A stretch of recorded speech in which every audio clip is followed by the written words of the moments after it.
ಒಂದು ಅಪ್ಲಿಕೇಶನ್ ಕೂಡ ನೀವು ಸೌಜನ್ಯ ಪ್ರಕರಣನಲ್ಲೇ ನೀನೊಬ್ಬ ಸಬ್ ಇನ್ಸ್ಪೆಕ್ಟರ್ ಅಲ್ವೇನಾ, ಸೌಜನ್ಯ ಪ್ರಕರಣನ ಹೈಕೋರ್ಟ್ಗೋ ಸುಪ್ರೀಂ ಕೋರ್ಟ್ಗೋ ಅಪೀಲ್ ಹಾಕ್ಬೋದಾಗಿತ್ತು. ನಿನಗೆ ಯೋಗ್ಯತೆ ಇಲ್ಲ ಅಂದ್ರೆ ನಮ್ಗೆ ಹೇಳಿದ್ರೆ ನಾವು ಹಾಕ್ತಾ ಇದೀವಿ, ಯಾಕೋ ಹಾಕ್ಸಿಲ್ಲ? ಮರು ತನಿಖೆಗೆ ಆದೇಶ ಯಾರು ಮಾಡ್ಬೇಕು? ಹೈಕೋರ್ಟ್ ಜಡ್ಜೋ ಅಥವಾ ಸುಪ್ರೀಂ ಕೋರ್ಟ್ ಜಡ್ಜೋ? SIT ಅವ್ರು ಮಾಡಕ್ಕೆ ಪವರ್ಸ್ ಇದೆಯಾ? ಲೇ ಅಯೋಗ್ಯ, ನಿನ್ ಗೊತ್ತಿಲ್ವೇನಾ? ಯಾಕೋ ದಿಕ್ ತಪ್ಪಿಸಿ ಅವ್ರನ್ನೆಲ್ಲ. ಮಹೇಶ್ ತಿಮ್ರೋಡಿನ ಊರ್ ಬಿಡಿಸ್ದೆ, ಭೀಮನ್ನ ಜೈಲ್ ಸೇರಿಸ್ದೆ, ಸೌಜನ್ಯ ಪ್ರಕರಣನ ಹಳ್ಳ ಹಿಡಿಸ್ದೆ. ಈಗ ನೀನ್ ಮಾತ್ರ ನಿನ್ ಬುಡಕ್ ಬಂದಾಗ ಅಲ್ಲಿ ಇಲ್ಲಿ ಓಡಾಡ್ಕೊಂಡು ಭೀಮನ್ನ ಜೈಲಲ್ಲಿ ಕೊಳಿಸ್ತಾ ಇದ್ದಾನೆ ಇವನು ಗಿರೀಶ.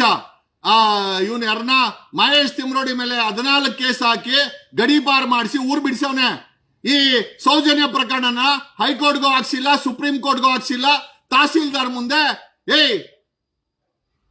ಭಾರತದ ಹೋರಾಟನೂ ಅಷ್ಟೇನೋ ಗಿರೀಶ, ಅವಾಗ ನಿಮ್ಮ ಹುಡುಗರು ಆಗ್ತಾರೆ. ನೀನ್ ಇವಾಗ ಬಂದಿದ್ಯಾ ಹೋರಾಟಕ್ಕೆ? ಏನು ಹೋರಾಟ? ನಿಮ್ಮ ಅಪ್ಪನ ಮನೆದಾ? ಧರ್ಮಸ್ಥಳ ಕೇಸ್ ನಿಮ್ಮ ಅಪ್ಪಂದ?